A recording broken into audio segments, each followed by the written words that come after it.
¿Qué ocurre con la polaridad de las moléculas cuando están formadas por más de dos átomos? Como vimos antes, las moléculas diatómicas, al tener un solo par de átomos, su polaridad está definida por la polaridad del enlace. O sea, si el enlace era covalente polar, la molécula es polar; si el enlace es covalente no polar, la molécula es no polar. Pero en este caso, cuando tenemos más de dos átomos en la molécula, necesitamos no solamente la polaridad del enlace, sino también tenemos que ver la forma en que los átomos se distribuyen en el espacio, lo que se conoce como geometría molecular, que está definida por un modelo, o nosotros vamos a verlo a través de un modelo que se llama teoría de repulsión de pares de electrones de valencia, TREPEV. Esta teoría tiene una serie de postulados entre los que se determina que los pares totales que rodean al átomo central son los que definen la geometría molecular, mejor dicho, la geometría electrónica. Los pares compartidos que rodean al átomo central son los que definen la geometría molecular. En este caso vemos que igual los pares de electrones totales que rodean al átomo central son iguales que los pares de electrones compartidos, o sea que el átomo central no tiene pares de electrones libres. La unión covalente doble o triple cuenta como un solo par, y esos electrones, como son todos cargas negativas y se repelen entre sí, tratan de ubicarse lo más alejados posibles unos de otros. Entonces, en el dióxido de carbono, cuya estructura de Lewis es esta, necesitamos que esos dos pares de electrones compartidos se ubiquen lo más alejados posibles uno de otro, y eso lo hacen a través de una geometría lineal con un ángulo de enlace de 180 grados. La geometría electrónica y la molecular son iguales porque el átomo central no tiene pares de electrones libres. ¿Qué ocurre con la polaridad en este caso? Cada oxígeno atrae más al par de electrones compartidos que el carbono. Por lo tanto, esos enlaces son polares. Pero la polaridad de la molécula total me da que el momento dipolar es cero, porque el vector que cada oxígeno aplica sobre el carbono, cada momento dipolar se anula mutuamente, ya que son fuerzas que están en la misma dirección, de la misma intensidad, pero de sentidos opuestos. Entonces la conclusión es que esa molécula es no polar.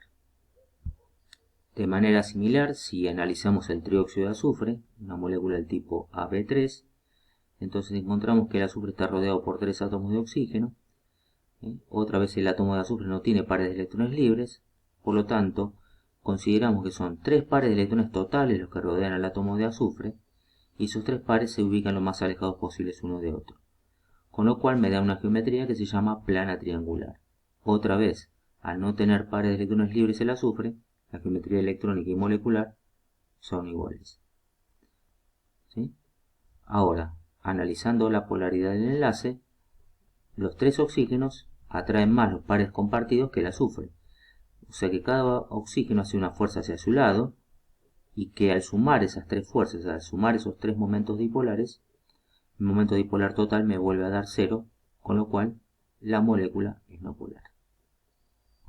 Si analizamos la molécula de metano, el carbono rodeado por cuatro átomos idénticos de hidrógeno, entonces acá otra vez el carbono tiene todos sus pares de electrones compartidos, cuatro uniones covalentes simples, y esos cuatro pares deben ubicarse lo más alejados posibles uno de otro.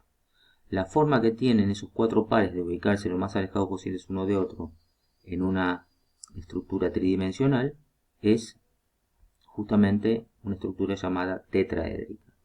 El tetraedro es un cuerpo de cuatro caras, es el cuerpo que menor número de caras tiene, y por eso la geometría se llama tetraédrica.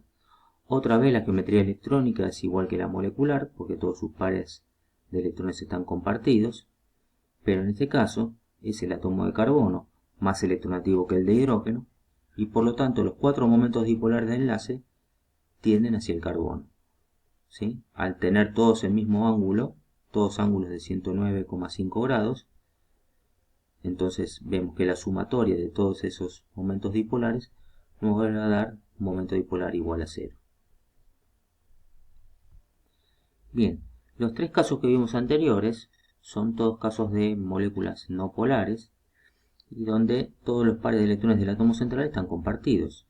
Ahora empezamos a tener pares de electrones sin compartir en el átomo central, es lo que está representado en esta molécula AB2E, donde E representa un par de electrones sin compartir. Otra vez, los pares de electrones que rodean al átomo central son 3, pero el par de electrones libres, según esta teoría, TREPEB, ocupa más lugar o repele más que los pares compartidos. Por lo tanto, los dos pares que me quedan compartidos quedan formando una B, una estructura angular, ¿sí? La geometría electrónica, que es la que me refiere a los pares de electrones totales, como son 3 pares totales, es plana triangular, y de acuerdo a eso serían ángulos de 120, pero como el par libre repele más que los compartidos, entonces este ángulo se cierra un poquito, entonces me da menor que 120.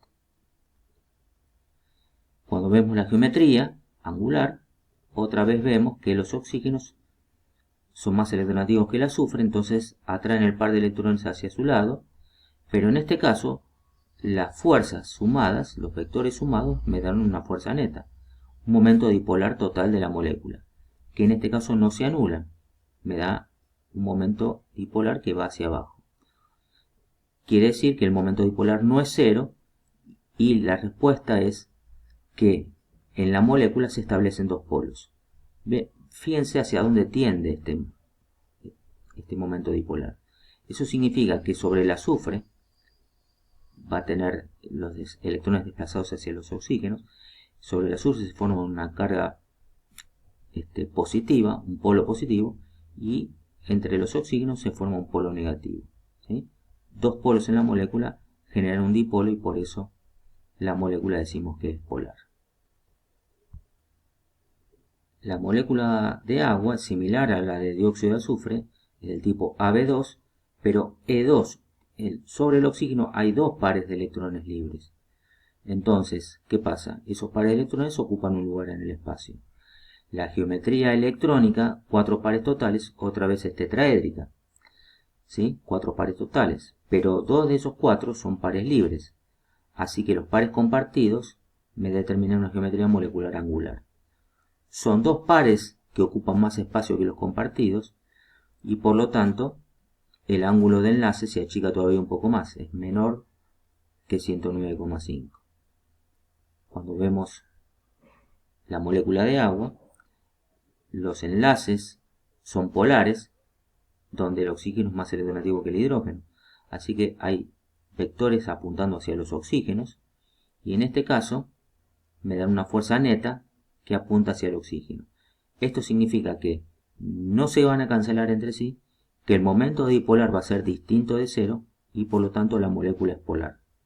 Lo cual significa que en la molécula tiene que haber dos polos. El polo negativo, que va a estar sobre el oxígeno, que es el que más atrae, y el polo positivo, que está en los hidrógenos, que es el que menos atrae. Un último ejemplo es un caso de una molécula del tipo AB3E, o sea, 4 pares de electrones totales rodeando al nitrógeno, caso del amoníaco, pero de los cuales 3 pares son compartidos y uno libre. Al haber 4 pares de electrones totales, otra vez la geometría electrónica tiene que ser tetraédrica, pero la geometría molecular la forman solamente los pares compartidos, que son los 3 de abajo, así que solamente me queda una pirámide. El par libre, otra vez, repele más que los compartidos y por eso el ángulo tiene que ser menor que 109,5. Esos enlaces son polares. El nitrógeno es más electronegativo que el hidrógeno. Por lo tanto, estos tres vectores no se cancelan mutuamente y otra vez me dan una fuerza que tiende hacia el nitrógeno. O sea que en el nitrógeno se forma un polo negativo y sobre los hidrógenos hay polos positivos. El momento dipolar, como dije antes, no se cancela, está distinto de cero y la molécula es polar. Que la molécula sea polar significa que tenemos que identificar en la molécula siempre la presencia de dos polos. Bien, resumiendo, ¿qué es lo que tenemos? Cuando todos los pares están compartidos, ¿sí? Tenemos el átomo central que no tiene pares libres, todas las uniones son con átomos idénticos, entonces en los tres ejemplos que hemos visto, la geometría electrónica es igual que la geometría molecular, todos los momentos dipolares de enlace se cancelan entre sí, momento dipolar total me da 0 y por lo tanto la molécula es no polar.